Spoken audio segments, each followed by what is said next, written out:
All right, mga kababayan, mga kaibigan, mga katokis, mga kapots. Kamusta po kayong lahat? And once again, welcome back po dito sa ating mumunting channel, Simply Tokis Vlog. So, tayo po ay magbibigay ng maiksing komento, opinion at reaksyon sa mga mainit na usaping pang-politika sa ating bansa. Pag-usapan natin mga kababayan, ito pong si Presidential Advisor for Poverty Alleviation o tinatawag nating Papa Larry Gadon, no? Si Secretary Larry Gadon ng PAPA, Papa. Okay, kasi po meron po siyang hinahamon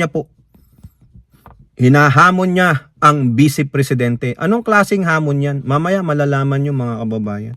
At ganun din po, ito na naman pong si Talakitok, ang puganteng Harry Roque, napaka-drastic na po ang pag-iisip nito. No, mukhang nawawalan na to. Ito na yung tinatawag nyong bangag. Bakit? Hindi na po alam ang iniisip, pinagsasabi, no? Ang tanging solusyon na lang daw po.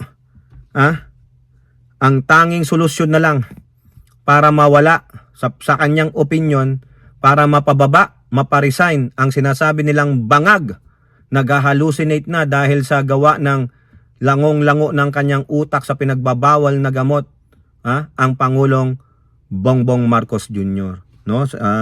Mukhang gigil na po itong si Talakitok Harry Roque. Okay, shout out po lahat sa inyo and may God bless us all. Unahin natin mga kababayan, ito pong si Papa Larry Gadon. Okay? So, meron pong quote guard dyan. Ayan po yung quote. Gustong gusto ko siyang, si BP Sara ninyo na Tokmol, tumakbo bilang presidente sa 2028. Yan po yung pinutukoy niya.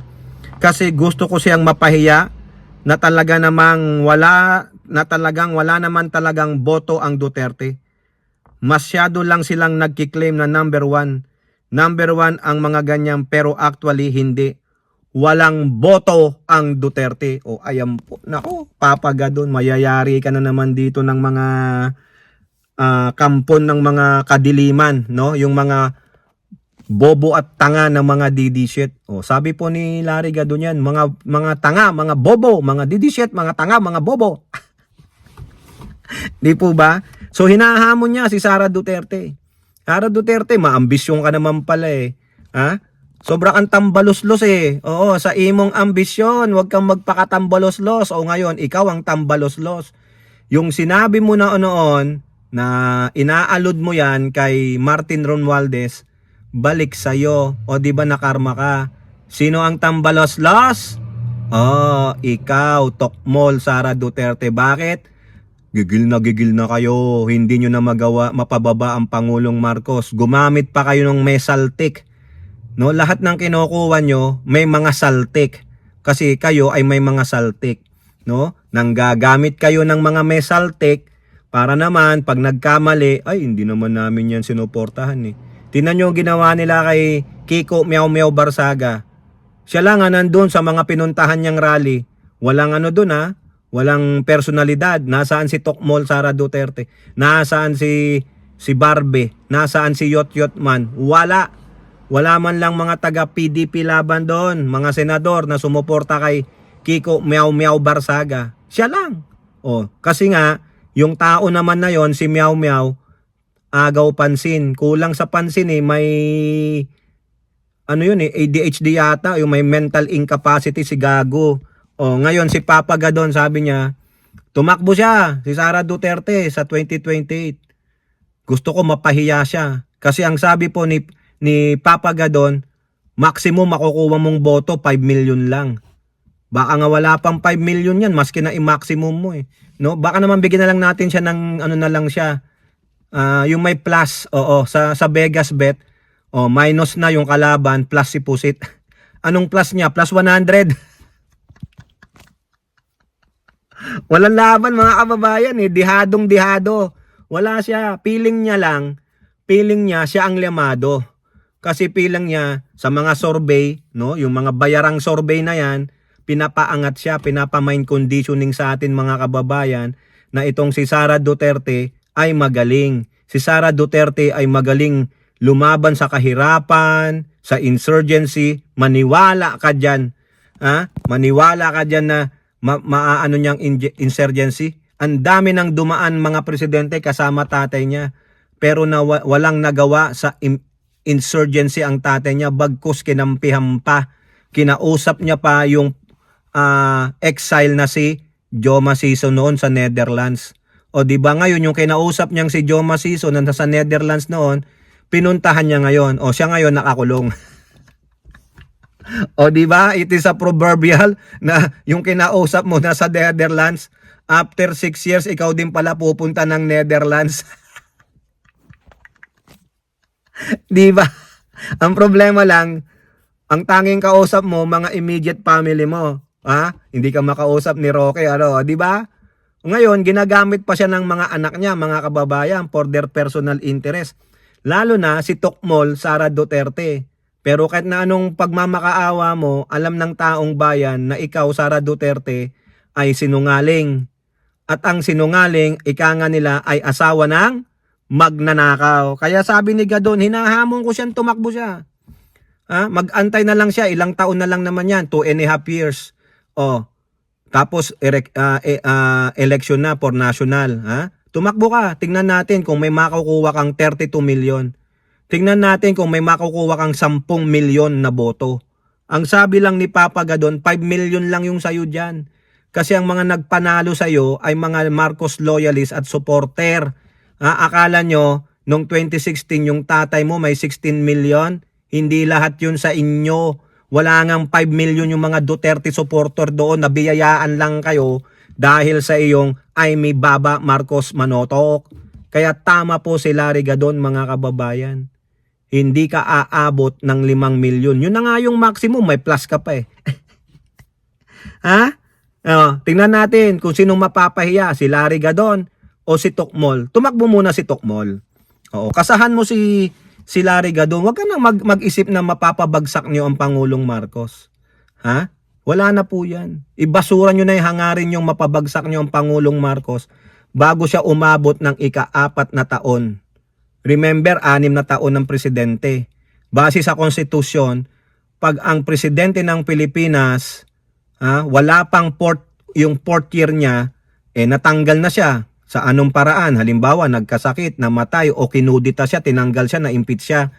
Wala pa siyang 4 na taon na naninilbihan, pwedeng pumalit yung busy niya, after itutuloy lang ng busy niya yung natitirang taon, tapos eligible mag-re-election yung vice president na naging presidente. Okay? However, halimbawa lang ang Pangulong Marcos sumapit ng ika-4 na taon, nagkaroon siya ng 4 days and 5 days, 4 years and 5 days.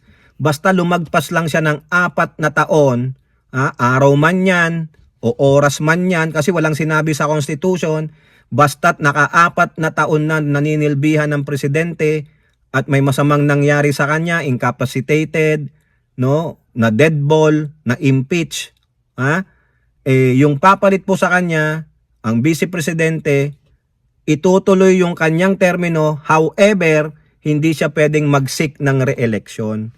Yun po yung nasasaad sa konstitusyon. Kaya ang ginagawa nitang sila Tokmol, yung mga kakampi niya, pipilitin nilang pabagsakin, tanggalin si Pangulong Marcos bago ito sumapit ng ika-4 na taon pagiging presidente. Kasi pag sumapit ng 4 na taon o lumagpas doon ng Presidente Marcos at pinababa nila, nag-resign, namatay, na-impeach, hindi na makakapag-re-election si Tokmol. Sayang naman yung another 6 years. Kaya pinipilit nila na bago dumating ang ika-5 sona ng Pangulo, pababagsakin nila ito. Okay, so sabi ni Gadon, tumakbo ka. Maisog ka naman eh. Ikaw yung apoy na hindi mapatay. Lumindol naman ngayon. Okay, so pasok naman tayo dito kay Harry Roque. May isa pong solusyon, Ang sabi ni Roque, ang talagang solusyon na lang ay ito para mapabagsak, mapaalis sa pwesto ang bangag na si Pangulong Bongbong Marcos. Ang nag-hallucinate na si Pangulong Bongbong Marcos kasi gawa yan ng adik. Lusaw na daw ang utak. Baka ang lusaw na utak dito ay si Harry Roque. Ano ang sinasabi na naman ni Harry Roque sa kanyang vlog? O, yan po yung quote card. O. People power talaga ang solusyon. People power lang daw talaga ang solusyon. Eh, ang problema, wala po kayong kasama na ibang grupo sa people power. So, yung 32 million nyo noon, wala po kayong bilang eh. Wala pa nga yata kayong 100, yung totoo yung totoo na Duterte supporter na mag-rally. Ilan lang kayo, yung mga alta nyo, na mga DDS talaga, at yung mga ilang vloggers, yun lang po kayo. Tapos magpi-people power, wala. Ang gawin nyo na lang, kili-kili power, mag-amuyan kayo ng mga amoy ninyong mababaho. Oo, mayroon dyan, hindi naliligo. Sila nag-aaway. E paano pa magpi-people power, Roque? Wala ka naman sa Pilipinas. Nananawagan ka ng people power. How can you lead them pag nasa ibang bansa ka? Umuwi ka ng bansang Pilipinas, magkaalaman, di ba? Para naman magkatotoo yung sinasabi mong people power. So ngayon, wala. Ilang beses na kayong nanawagan ng people power. Hindi kayo makabuo ng 200. Nung September 21, nanggulo lang kayo pero wala pa rin kayong 200. Gusto nyo pang makisali sa mga kakampings or dilawan na anti-Marcos na nagrarally naman sa korupsyon. Anong ginawa sa inyo? Boo! Hindi kayo kabilang dito mga epal. O ano, paano yan? Anong next move ninyo? Ano? Itutumba nyo ang Pangulong Marcos? Eh di magkaalaman mga kababayan. Roque, ayaw mo pa kasing totoong sabihin eh. Wala kayong power dahil wala kayong people. Ang tanging resort nyo lang dyan ay ipatumba si Pangulong Marcos at hindi mangyayari yan.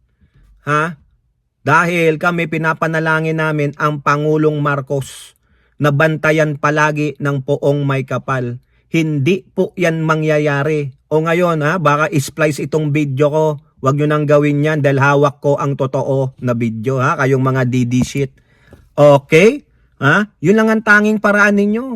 Ang ipatumba ninyo, ang Pangulo. Hindi mangyayari. Ulitin ko, hindi mangyayari yan mga kababayan. Hindi mangyayari. Okay? So kayo po, ano pong inyong masasabi? Comment down below and don't forget to like and share. Hope to see you on the next videos. Bye-bye. God bless.